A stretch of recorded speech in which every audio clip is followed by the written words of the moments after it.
Hello, hello, hello. We have tested the microphone inside and now it's time for us to test if it's good outside.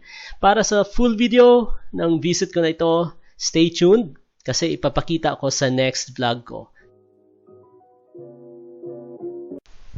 Hello everyone, welcome back to my channel. This is me again, Dennis, and as promised, I'll take you now to the Old Town Square. What are we waiting for? Let's go!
Welcome to Prague's Old Town Square. Anong makikita natin dito? Ito ay ang mas sumusunod.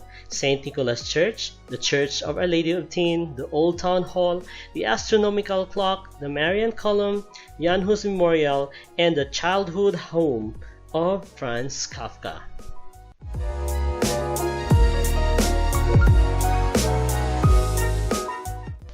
This is the house at the Minute.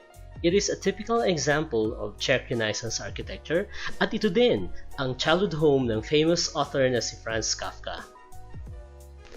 Ito naman ang Old Town Hall at katabi nito makikita ang Astronomical Clock na isa sa pinakasikat na tanawin dito sa Czech Republic.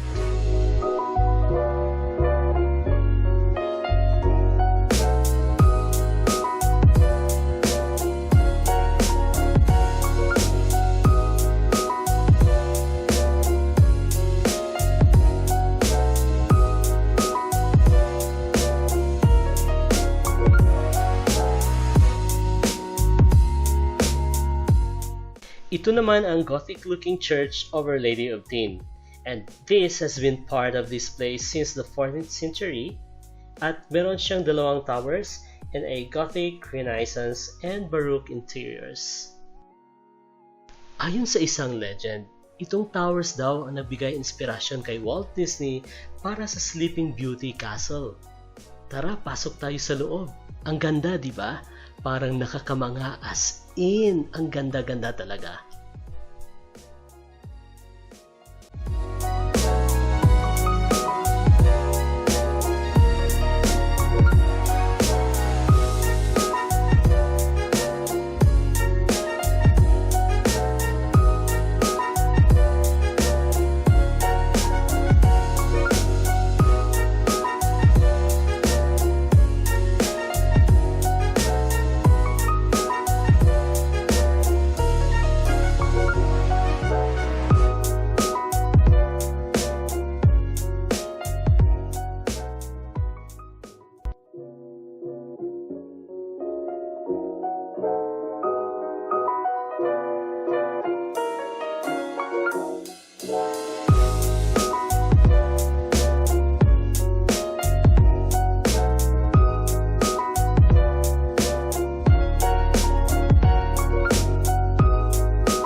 for watching my video, and if you like it, please don't forget to share, like, and subscribe. See you next time. Bye!